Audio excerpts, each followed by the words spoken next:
Hi friends, Angamaly രുചികളിലേക്ക് എല്ലാവർക്കും സ്വാഗതം. ഇന്ന് ഞങ്ങൾ നിങ്ങളുമായി ഷെയർ ചെയ്യുന്നത് ഞങ്ങളുടെ വീട്ടിലെ അടുക്കളയിലെ പാചക വിശേഷങ്ങളാണ്. വളപ്പിലേക്ക് ഇന്ന് ഞാൻ പോകുന്നില്ല, അപ്പോൾ അങ്കിള് പോകുന്നുണ്ട്. അപ്പോൾ അവിടെ ഒന്ന് രണ്ട് പേർക്ക് ചോറും കഞ്ഞിയൊക്കെ ഇവിടുന്ന് കൊണ്ടുപോകണം.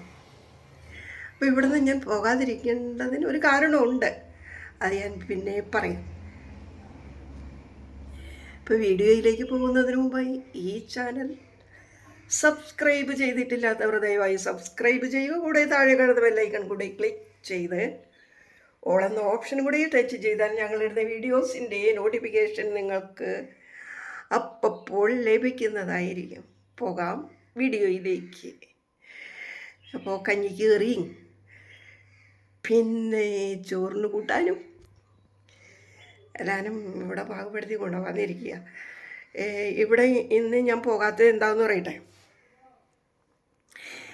ഞങ്ങളുടെ വീട് കാണുമ്പോഴൊക്കെ നിങ്ങൾ ഓരോ കുരിശും തൊട്ടിയും കാണുന്നില്ലേ?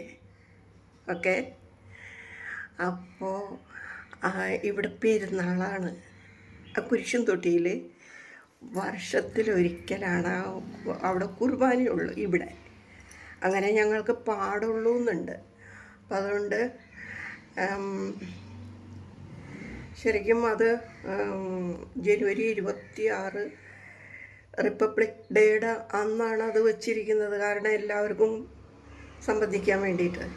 അപ്പം ഈ വർഷത്തിന് എന്തോ ഒരു മാറ്റം വരുത്തുമോ ഇല്ലെന്ന് എനിക്ക് ഇതുവരെ അറിയില്ല കേട്ടോ.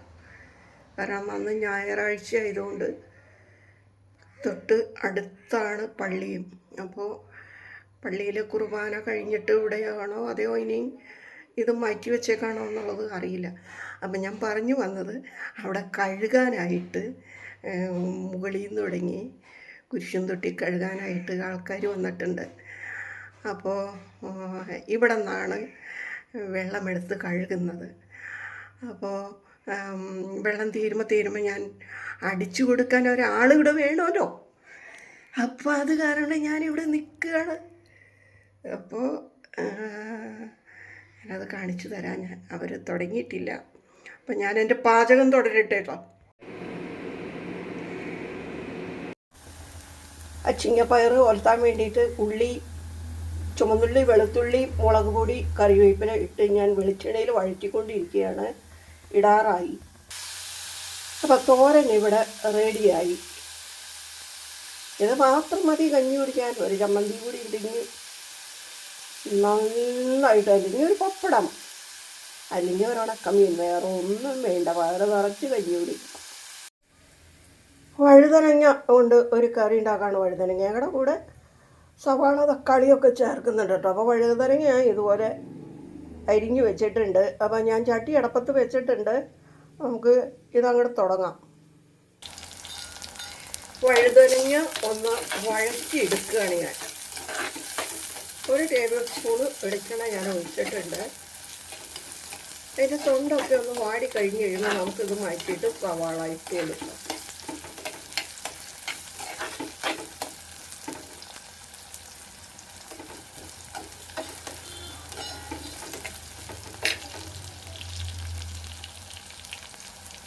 ഒരല്പം ഉപ്പ്,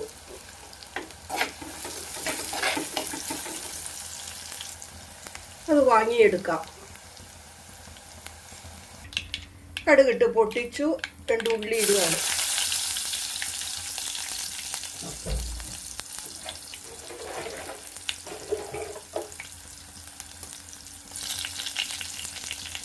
മുളകിട്ടു.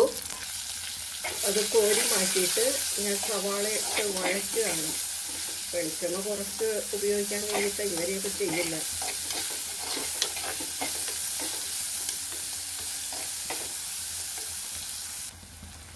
പൊടികൾ ചേർത്ത് കൊടുക്കാം.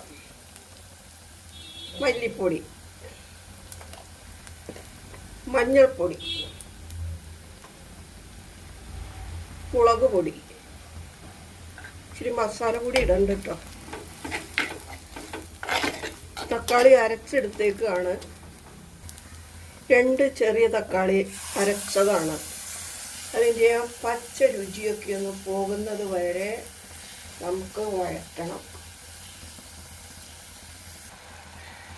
മസാല ഇനി നമുക്ക് തേങ്ങ അരപ്പ് ചേർത്ത് കൊടുക്കാം. തക്കാളിയിലെ വെള്ളമൊക്കെ വറ്റി എണ്ണയൊക്കെ തെളിഞ്ഞു തുടങ്ങി.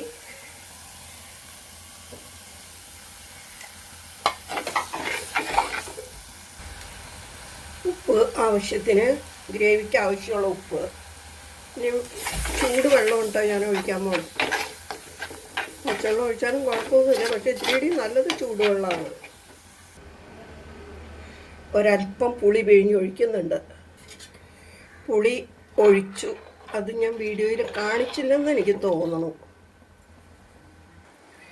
ഇനി നമുക്ക് വറുത്ത് വെച്ചിരിക്കുന്ന വഴുതനങ്ങ ചേർത്ത് കൊടുക്കാം.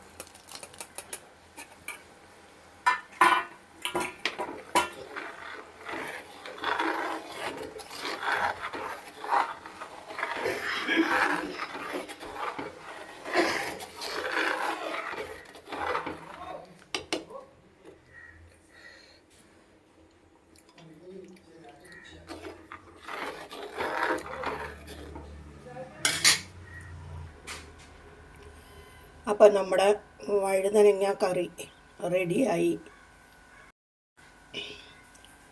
അച്ചിങ്ങാപ്പയർ തോരൻ കുറച്ച് മാറ്റിയതിന് ശേഷമുള്ളതാണ് കേട്ടോ അത്. ഇത് ബോട്ടി വേവിച്ച് വെച്ചിരിക്കുന്നതാണത്. ഇത് നല്ലോണം വേവണം, കുക്കറിലിട്ട് തന്നെ വേവിക്കണം. 10 വിസിലെങ്കിലും കേൾപ്പിച്ചാണ് ഞാനിപ്പോൾ ഇത് ഇറക്കി വെച്ചിരിക്കുന്നത്. അതിന് മാത്രം നല്ല വേവുണ്ട് ഇതിന്. അപ്പം ഇത് കടയിൽ നിന്നും കൊണ്ടുവന്നത് ഒരു ഷീറ്റ് പോലെയായിരുന്നു കേട്ടോ. അത് അവർ എങ്ങനെയോ പൊളിച്ച് കളഞ്ഞ് നല്ല വൃത്തിയാക്കിയാണ് ഞങ്ങൾക്കത് തന്നത്.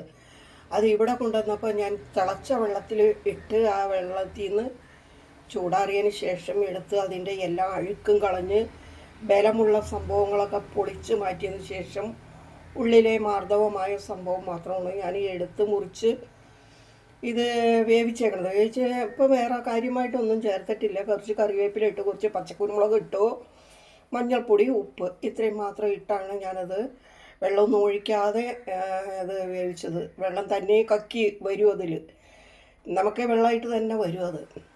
അപ്പോൾ ഇത് ഞാനിപ്പോൾ കടല ഇട്ടാണ് വേവിക്കുന്നത്. അപ്പോൾ കടല ഞാൻ കുതിർത്തി വെച്ചിട്ടുണ്ട്. അപ്പോൾ കടല കുക്കറിൽ ഞാൻ വേവിച്ചെടുക്കട്ടെ മുമ്പ് തന്നെ, അത് കഴിഞ്ഞിട്ട് ബാക്കി കാര്യങ്ങൾ. കടല 4-5 വിസിൽ കേൾപ്പിച്ചു, പക്ഷെ ഒന്നുകൂടി വേഗം. അപ്പം അതുകൊണ്ട് ഞാൻ ഈ ബോട്ടി വേവിച്ച് വെച്ചേക്കണത് അതിനകത്തേക്ക് ഇടുകയാണ്. ഈ ബോട്ടി വെന്തപ്പോൾ കുറച്ച് വെള്ളം ഉണ്ടായിരുന്നു, ആ വെള്ളത്തിലാണ് ഞാൻ കടല വേവിച്ചത്. അപ്പം എപ്പോഴും വെള്ളമൊക്കെ ഉണ്ട് കണ്ടോ. അപ്പോൾ ഈ ബോട്ടി കൂടി ഇട്ട്, ബോട്ടി എന്നല്ല ഏട്ടാ പറയണേ, അത് പോട്ടിയോ ഏതാ ശരി? ബോട്ടി ആ ബോട്ടിയാണെന്നാ പറയണേ. ഇന്ന് നിങ്ങൾക്ക് അറിയാമെങ്കിൽ നിങ്ങൾ പറഞ്ഞോട്ടോ. അപ്പം ഇതുകൂടി ഇതാണ്. അങ്കിള് മല്ലിപ്പൊടിയും മുളക് പൊടിയും വറുത്തുകൊണ്ടിരിക്കുകയാണ്. അപ്പം ഒന്ന് ഇളക്കി കൂട്ടിയിട്ട് ഒരു 3-4 വിസിൽ കേൾപ്പിച്ചെടുക്കാം. ഈ മല്ലിപ്പൊടിയും മുളക് പൊടിയും വറുത്തത് ഇട്ടിട്ടാണ് ഇനി ചെയ്യുന്നത്. ഇതിനകത്ത് ഒരു ഇത്തിരി ഇഞ്ചിയൊക്കെ അരിഞ്ഞിടണ്ട് കേട്ടോ. മല്ലിപ്പൊടിയും മുളക് പൊടിയും വറുത്തിട്ട് അടുപ്പത്ത് വെച്ചേക്കാം. പണിത്തിരക്കിനുള്ളിൽ ചെയ്ത ഒരു പണിയാണത്. ഇത് വെള്ളയപ്പത്തിന് മാവ് അരച്ചപ്പോൾ 2ആയിട്ട് അരച്ച് വെച്ചു. ഒരു വട്ടയപ്പത്തിനുള്ളത് മാറ്റി. ഇന്ന് ശർക്കര ചേർത്താണ് ഞാൻ അരച്ച് വെച്ചിരിക്കുന്നത്. അല്പം ഈസ്റ്റും ചേർത്തുണ്ട്. വേഗം ആവാൻ വേണ്ടിയിട്ട് ഞാൻ വെയിലിൽ വെച്ചേക്കുക.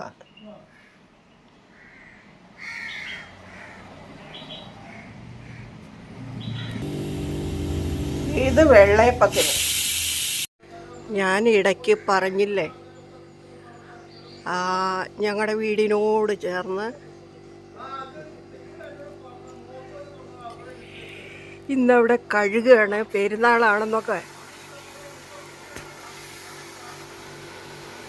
അപ്പം അതുകൊണ്ട് എനിക്കിന്ന് വളപ്പിലേക്ക് പോകാൻ പറ്റിയില്ല എന്ന് ഞാൻ പറഞ്ഞത് അതാ. അപ്പോൾ ഞങ്ങൾക്ക് പെരുന്നാളൊക്കെ ഇനി അടുത്തെത്തിക്കഴിഞ്ഞു. ഞങ്ങളുടെ വീടും ഈ കുരിശും തൊട്ടിയായിട്ട് ഒട്ടും തന്നെ ദൂരമില്ല. അപ്പം ഞങ്ങളുടെ അടുക്കളയിൽ തയ്യാറാക്കിയ 3 കൂട്ടം കറികളാണ് ഇത്. വഴുതനങ്ങ, പിന്നെ തക്കാളിയും കൂട്ടി ചേർത്തുള്ളൊരു ഒഴിച്ച് കറി, പിന്നെ പയറ്, അച്ചിങ്ങാപ്പയർ ഉരത്തിയത്, തോരൻ, പിന്നെ ബോട്ടിയും കടലയും വെച്ചതാണ് ഇത്. അപ്പം ഇതൊക്കെയാണ് ഇന്നത്തെ ഞങ്ങളുടെ വട്ടയപ്പത്തിന് ഞാൻ വെയിലിൽ വെച്ചു എന്ന് പറഞ്ഞില്ലേ, ആ മാവാണത്. ഞാൻ പാത്രത്തിലേക്ക് പകർത്തി മാറ്റി വെച്ചതാണ്. അപ്പോൾ അത് അത്രയ്ക്ക് അങ്ങോട്ട് വീർത്ത് പൊന്തിയിട്ടില്ല. എന്നാലും ഞാനിത് അടപ്പത്ത് വെക്കുകയാണ്. ഇഡ്ഡലി പാത്രത്തിൽ വെള്ളം തിളയ്ക്കാൻ വെച്ചേക്കാണ്.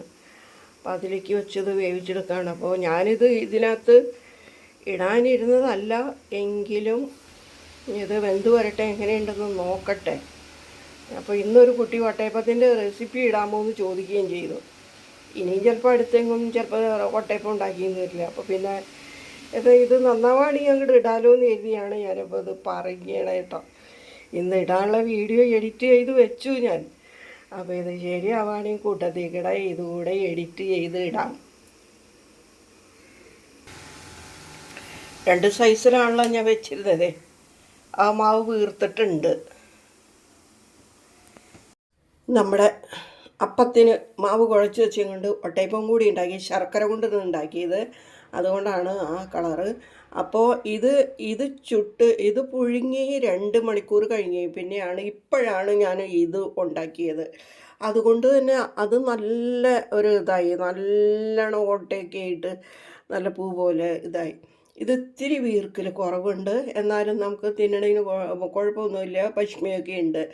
അപ്പോൾ ഇത് 2 മണിക്കൂറും കൂടി ഇരുന്നിരുന്നെങ്കിൽ നല്ല സ്പോഞ്ച് പോലെ ആകുമായിരുന്നു. അപ്പം ഞാൻ ഇതിൻ്റെ കുറച്ച് ഭാഗം മുമ്പ് ഞാൻ കുഴച്ച് വെച്ചപ്പോൾ ഉള്ള ഭാഗം എഡിറ്റ് ചെയ്ത് വെച്ചായിരുന്നു. അപ്പോൾ പിന്നെ ഇനി അത് പിന്നീടേക്ക് ആക്കണ്ടല്ലോ. അപ്പോൾ ഇന്നൊരു കുട്ടി ചോദിക്കുകയും ചെയ്തു, വട്ടയപ്പത്തിൻ്റെ റെസിപ്പി ഇടാമോ എന്നുള്ളത് ചോദിച്ചു. അപ്പോൾ എന്നാൽ അതിൻ്റെ ബാക്കിയോട് കൂടി ഇത് കിടക്കട്ടെ എന്ന് കരുതി ഞാൻ നേരത്തെ ചുട്ടതാണ്. ഇച്ചിരി വൈകിയായിരുന്നെങ്കിൽ ഇനിയിപ്പോൾ ഇത് ഞാൻ ഇപ്പോഴാണ് എഡിറ്റ് ചെയ്യാൻ പോകുന്നത്. കാരണം ഇപ്പോൾ ഒരു 6:30 ആയിട്ടുണ്ട്. ഞാൻ 7:30 ആകുമ്പോഴത്തേനും ഇത് അപ്ലോഡ് ചെയ്യണതാണല്ലോ.